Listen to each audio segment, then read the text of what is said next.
यानंतरची बातमी पाकिस्तानमधून। अवघ्या 13 दिवसात पाकिस्तान पुन्हा स्फोटाने हादरला। एक नव्हे तर दोन आत्मघाती स्फोट पाकिस्तानातील पेशावरमध्ये झाले। तिथे फ्रंटियर कॉन्स्टेब्युलरी मुख्यालयावर झालेल्या या हल्ल्यांमध्ये 3 कमांडो ठार झाले तर अनेक जण जखमी झाले। दरम्यान 3 हल्लेखोरांना ठार केल्याचा दावा पाकिस्तानने केलाय। मात्र हा हल्ला कसा झाला, कुणी केला, पाकिस्तानमध्ये वारंवार हल्ले का होत आहेत, आर्थिक अडचणीत असलेल्या पाकिस्तानला दहशतवाद रोखण्यात अपयश का येतंय, या सगळ्या प्रश्नांचा आढावा या रिपोर्टमधून।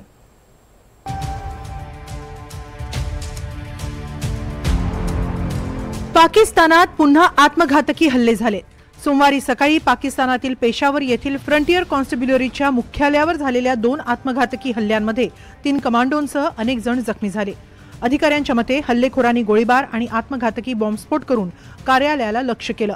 त्यामुळे मोठ्या प्रमाणात सुरक्षा मोहीम हाती घेण्यात आली। सकाळी 8 वाजण्याच्या सुमारास हा हल्ला सुरू झाला। निमलष्करी इमारतीच्या मुख्य प्रवेशद्वारावर 2 स्फोट झाले। त्यानंतर लगेचच सशस्त्र हल्लेखोर इमारतीत घुसले आणि सुरक्षा कर्मचाऱ्यांमध्ये जोरदार गोळीबार झाला। एफसी कमांडो आणि पोलिसांनी कॅम्पसमध्ये 3 हल्लेखोरांना ठार मारून प्रत्युत्तर दिले, अशी माहिती पोलिसांनी दिली आहे। तर सूत्रांनी दिलेल्या माहितीनुसार या हल्ल्यात किमान 2 आत्मघातकी हल्लेखोरांचा सहभाग होता। मुख्य प्रवेशद्वाराजवळ झालेल्या स्फोटात 3 एफसी कर्मचारी ठार झाले तर आज झालेल्या गोळीबारात हल्लेखोर ठार झाले। हल्लेखोरांना ठार केल्यानंतर परिसर सील करण्यात आला। त्यानंतर कोणताही धोका नसल्याचं सुनिश्चित करण्यासाठी शोध मोहीम हाती घेण्यात आली। पहिल्या हल्लेखोरानं मुख्य गेटवर हल्ला केला। त्याचा फायदा घेत दुसऱ्या हल्लेखोराने कॅम्पसमध्ये प्रवेश केला। पहिल्या हल्ल्यात 3 कमांडो ठार झाले तर दुसऱ्या हल्ल्यात 3 हल्लेखोर ठार झाले।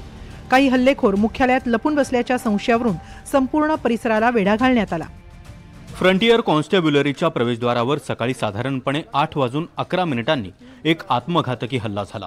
यामध्ये आमचे 3 सैनिक शहीद झाले। त्यानंतर 2 सुसाईड बॉम्बर परिसरात घुसले। तिथं आमच्या सैनिकांनी त्यांना ठार मारलं। त्यामुळे मोठी हानी टळली। 3 सैनिक शहीद झालेत, इतर 2 जखमी आहेत। पोलीस आणि एफसी कर्मचाऱ्यांनी तातडीनं आणखी शोध मोहीम राबवली आणि आता हा परिसर धोक्याबाहेर असल्याचं आम्ही सांगू शकतो। फ्रंटियर कॉन्स्टेब्युलरी हा पाकिस्तानचा एक नागरी लष्करी दल आहे। याचं मुख्यालय गर्दीच्या ठिकाणी आणि लष्करी छावणीजवळ असतं। हल्ल्यानंतर लगेचच सोशल मीडियावर अनेक व्हिडिओ समोर आले। यात एफसी चौकातील मुख्य सदरात स्फोटांचे आवाज ऐकू आल्याचा दावा करण्यात आला। दरम्यान या हल्ल्यासाठी पाकिस्ताननं टीटीपीला जबाबदार धरलंय। यातही पाकिस्ताननं भारतावरच आरोप केले। टीटीपी म्हणजे तहरीके तालिबान पाकिस्तान ही संघटना। याला पाकिस्तानकडून भारतीय प्रॉक्सी फितना उल खवारीज असा शब्द वापरला जातो। त्यांनीच हा हल्ला केल्याचा आरोप पाकिस्तान करतोय। अर्थात पाकिस्तानात जरा खुट झालं की पाकिस्तान भारताच्या नावानं ओरडतो, ही त्याची जुनी सवयच। या हल्ल्यानंतर पुन्हा एकदा पाकिस्तानचं लष्कर कशा प्रकारे निकम्म आहे हे सगळ्या जगासमोर आलेलं आहे आणि म्हणूनच तिथल्या जनतेचं लक्ष भटकवण्यासाठी भारताविरुद्ध अशा प्रकारचा आरोप करणं की या हल्ल्यामध्ये भारताच्या प्रॉक्सी ऑर्गनायझेशनचा हात आहे, ही पाकिस्तानची जुनी सवय आहे, जुनीच खोड त्या ठिकाणी आहे।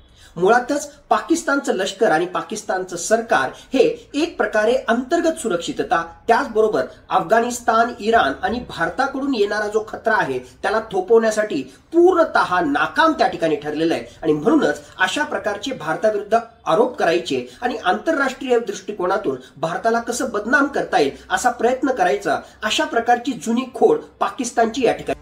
अलीकडच्या काही महिन्यांत पाकिस्तानमध्ये विशेषतः खैबर पख्तूनख्वा आणि बलुचिस्तानमध्ये दहशतवादी घटनांमध्ये मोठी वाढ झाली आहे। सप्टेंबरमध्ये खैबर पख्तूनख्वा येथील बन्नू जिल्ह्यातील एफसी मुख्यालयावर झालेल्या हल्ल्याच्या प्रयत्नात 6 सैनिक आणि 5 हल्लेखोरांचा मृत्यू झाला।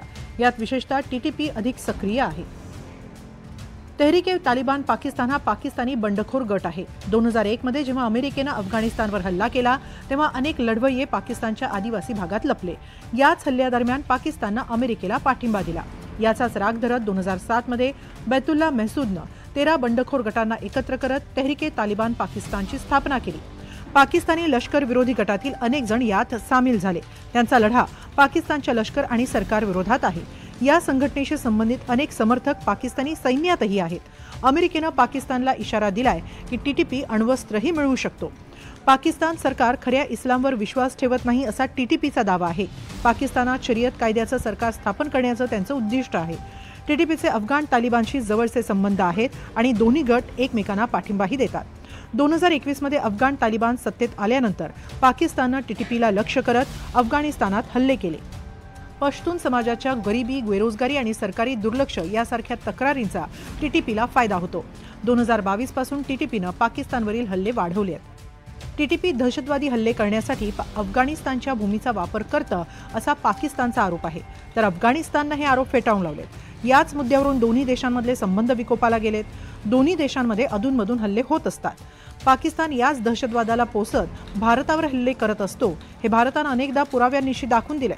मात्र स्वतः पाकिस्तान जागतिक दहशतवाद निर्देशांकात दुसऱ्या क्रमांकावर आहे. 2025च्या जागतिक दहशतवाद निर्देशांकानुसार पाकिस्तान बुर्किना फासोनंतर जगातील दुसऱ्या क्रमांकाचा सर्वाधिक दहशतवादग्रस्त देश आहे. 2024 मध्ये तो 4थ्या स्थानी होता. गेल्या वर्षभरात टीटीपीच्या हल्ल्यांमध्ये 90% वाढ झाली आहे. बलूच आर्मीकडून होणाऱ्या हल्ल्यांमध्ये 60% वाढ झाली आहे. तर इस्लामिक स्टेट खोरासननं पाकिस्तानी शहरांनाही आता लक्ष्य करण्यास सुरुवात केली आहे. खैबर पख्तूनख्वा आणि बलुचिस्तान हे पाकिस्तानचे सर्वाधिक दहशतवादग्रस्त भाग आहेत. इथं देशातील सर्व दहशतवादी घटनांपैकी 90% घटना घडतात. तर सलग दुसऱ्या वर्षी टीटीपी पाकिस्तानमधील सर्वात धोकादायक संघटना जाहीर झाली आहे. 2024 मध्ये या गटानं 482 हल्ले केले. यात 558 जणांचा मृत्यू झाला. हे प्रमाण 2023च्या तुलनेत 91% जास्त आहे. 11 नोव्हेंबरला पाकिस्तानच्या इस्लामाबादमध्ये कोर्टाबाहेर स्फोट झाला होता. त्यात किमान 12 जणांचा मृत्यू झाला होता. अनेक जण जखमी झाले होते. त्याही वेळी पाकिस्ताननं भारताच्याच नावानं ओरड सुरू केली होती. मात्र गेल्या 13 दिवसात पाकिस्तानात पुन्हा हल्ला झाला. त्यामुळे स्वतःच्या देशात होणारे दहशतवादी हल्ले रोखण्यात आता पाकिस्तानी सरकार आणि लष्कर अपयशी ठरतंय हेच अधोरेखित होतंय. Bureau report, NDTV Marathi.